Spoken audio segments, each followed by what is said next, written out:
ٹونگی میں اسی سال 18 دسمبر 2024 کو تبلیغی جماعت کے اجتماع سے پہلے تبلیغی جماعت کے دونوں گروپوں کے درمیان جو تصادم ہوا اور اسی تصادم کے نتیجے میں جو لوگ شہید ہوئے، جو خون بہا، جو تصادم ہوا، آیا یہ تصادم آخری تصادم ہے یا اس کے بعد بھی یہ سلسلہ جاری رہے گا؟ اگر یہ سلسلہ جاری رہا تو تبلیغی اکابرین کو کیا کرنا چاہیے اور امت کے علماء کرام کو کیا کردار ادا کرنا چاہیے؟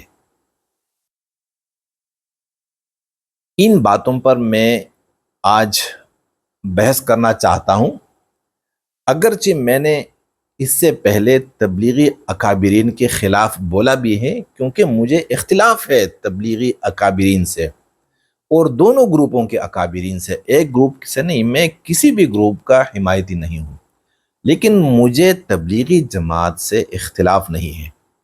کیوں؟ اس لیے کہ تبلیغی جماعت میری جان ہے، تبلیغی جماعت میری روح ہے، تبلیغی جماعت میری ماں ہے، تبلیغی جماعت میری استانی ہے۔ مجھے تبلیغی جماعت اتنی عزیز ہے کہ جب اس میں افتراق پیدا ہوا تو اس وقت میں نے اللہ سے شکوہ کیا تھا کہ یا اللہ، تبلیغی جماعت میں افتراق پیدا ہو گیا اور میں زندہ ہوں، یا اللہ آپ نے کیوں مجھے اس افتراق سے پہلے موت نہیں دی ہے؟ یہاں تک مجھے دکھ ہوا تھا۔ تو آج بھی وہی میرے احساسات ہیں، میرے احساسات آج بھی وہی ہے، میں بدلا نہیں ہوں۔ مقصد یہ ہے کہ اس تصادم کے بعد اگر میں مزید تبلیغی اکابرین کے خلاف بولوں، اپنا سلسلہ جاری رکھوں، تو اس سلسلے کے جاری رکھنے سے خوشی کس کو ہو سکتی ہے؟ اللہ اور اللہ کے رسول کو یا شیطان کو؟ ہم نے کس کو خوش کرنا ہے؟ اس لیے میں نے اپنے سلسلے کو روکا اور اب دوبارہ اس سلسلے کو شروع کر رہا ہوں کہ ہمیں کیا کردار ادا کرنا چاہیے۔ تبلیغی جماعت دنیا کی وہ واحد جماعت ہے جس کے دروازے ہر مذہب، ہر مسلک، ہر فرقے اور ہر نسل کے لوگوں کے لیے کھلے ہیں۔ آج جو لوگ تبلیغی جماعت سے بھاگ رہے ہیں یا آج جو لوگ تبلیغی جماعت سے اختلاف کرتے ہیں، کل یہ لوگ اور ان کی اولادیں اسی جماعت میں ہوں گی۔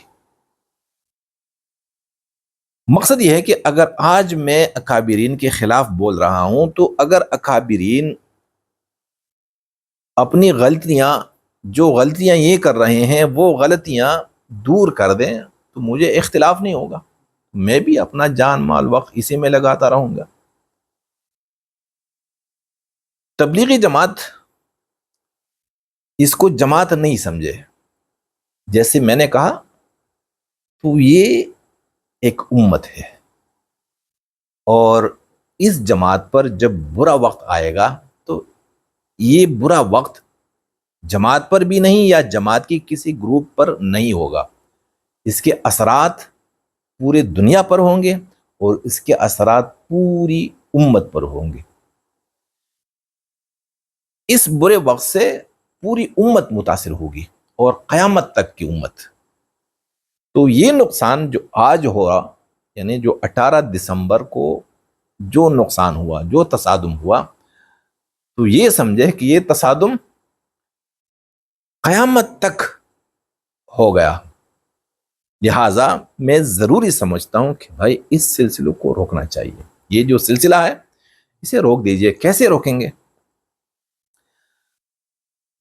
تبلیغی جماعت کے دونوں طرف کے اکابرین سے میری یہ گزارش ہے کہ اگر آج اخلاقی طور پر ایک گروپ کی جیت ہوئی اور دوسرا گروپ اخلاقی طور پر ہار گیا تو جس کی جیت ہوئی وہ خوشی نہ منائے،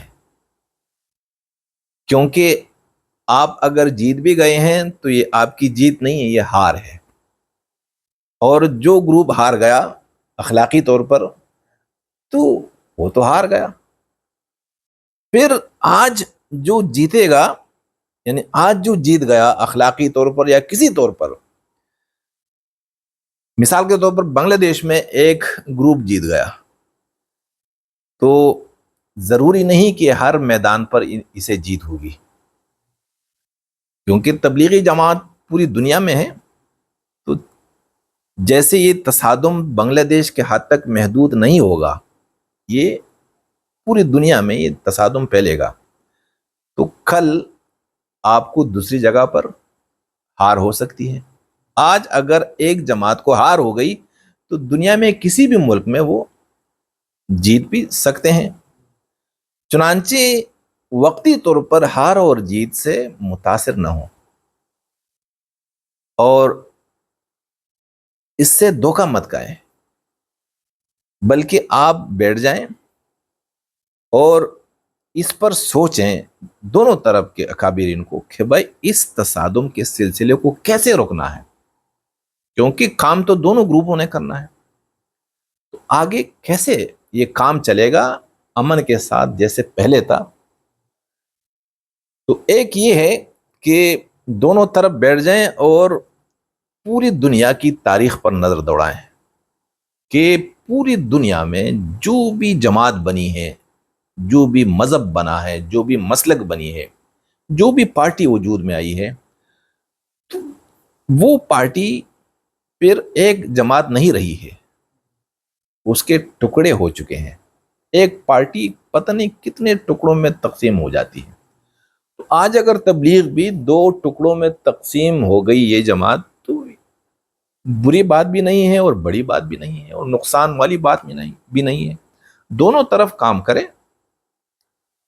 اور ایک دوسرے پر کفر کے فتوے مت لگائیں، ایک دوسرے کی غیبت نہ کرے، اپنے کام پہ توجہ دے اور اپنے کام سے نظر نہ ہٹائیں، اپنے کارکنوں کو پرامن ماحول اور آزادانہ ماحول میں کام کرنے دے، ایک دوسرے سے مجمع مت چینے، کیونکہ یہ جو تصادم ہوا یہ مجمع چیننے پر تصادم ہوا ہے، اور جس کے ہاتھ میں مجمع آیا تو وہ یہ سمجھیں گے کہ بھائی ہم تو جیت گئے۔ تو بھائی میرے، آپ نے یہ فکر کرنی ہے کہ یہ جیت اور ہار سے، یہ تصادم سے اللہ اور اللہ کے رسول خوش نہیں ہوئی۔ جیسے مجھے اختلاف ہے دونوں طرف کے اکابرین سے، تو آپ یقین کیجئے کہ مجھے دکھ ہوا، مجھے خوشی نہیں ہوئی۔ اسی طرح اللہ اور اللہ کے رسول کو بھی خوشی نہیں ہوئی۔ خوشی کس کو ہو؟ شیطان خوش ہوا، شیطانی قوتوں کو خوشی ہو رہی ہے۔ جیت کس کی ہے؟ دونوں گروپوں کے درمیان کسی بھی گروپ کی جیت نہیں ہے۔ جیت کس کی ہے؟ طاغوتی اور شیطانی قوتوں کی جیت ہے، اور دونوں طرف کے جو گروپ ہیں، دونوں طرف کے اکابرین کی ہار ہے۔ چنانچہ آپ اس سے باز آ جائیں اور ایک دوسرے کو موقع دیں، کچھ بھی ہو جائے بھائی ٹھیک ہے، میری وجہ سے تصادم ہو رہا ہے، میری وجہ سے فساد اور بربادی پھیل رہی ہے، بھائی میں وہاں نہیں جاؤں گا۔ تو خرابی یا بربادی یا فساد رک سکتا ہے۔ اب میرے بھائیوں، جیسے میں نے کہا کہ تصادم بنگلہ دیش کی حد تک بھی نہیں، یہ پوری دنیا میں پھیلے گا، اور علماء کرام کو کیا کرنا چاہیے؟ تو علماء کرام کو یہ کردار ادا کرنا چاہیے کہ جیسے دیوبند کے علماء کرام ہیں، وہ بھی 2 حصوں میں تقسیم ہو چکے ہیں۔ ایک گروپ شورائی جماعت اس کی پشت پناہی کر رہا ہے، اور دوسرا گروپ مولانا سعد کی پشت پناہی کر رہا ہے۔ تبلیغی جماعت پر آگ لگی ہوئی ہے، آگ بڑک رہی ہے، شعلے اٹھ رہے ہیں۔ تو جس نے بھی کسی کی حمایت کی، کسی ایک گروپ کی بھی حمایت کی، تو ضرور دوسری گروپ کی مخالفت کرے گا۔ اس سے کیا ہوگا؟ مزید آگ بڑکے گی۔ آپ نے آگ کو بڑکانا ہے یا آگ کو بجھا دینا ہے؟ تو آگ کو بجھانا چاہیے، کیونکہ یہ آگ تبلیغی جماعت پر نہیں لگی ہے، یہ امت پر لگی ہے، یہ دنیا پر لگی ہے۔ اور اس آگ کا بجھانا، اس میں کون کردار ادا کر سکتے ہیں؟ تو دیوبند کے جو علماء ہیں، دونوں طرف کے علماء، وہ آ کے میدان میں بیٹھ جائیں اور تبلیغی اکابرین کو بٹھائیں، ان کو سمجھائیں کہ بھائی اس سلسلے کو جاری مت رکھیں، اور ایک ایسا راستہ اپنائیں، ایک ایسا حل نکال لیں، اور ایک ایسا حل سامنے رکھ دیں جس سے دونوں طرف کے اکابرین متفق ہوں، اور پھر یہ تصادم کا واقعہ پیش نہ آئے۔ تو یہ وقت کی ضرورت ہے۔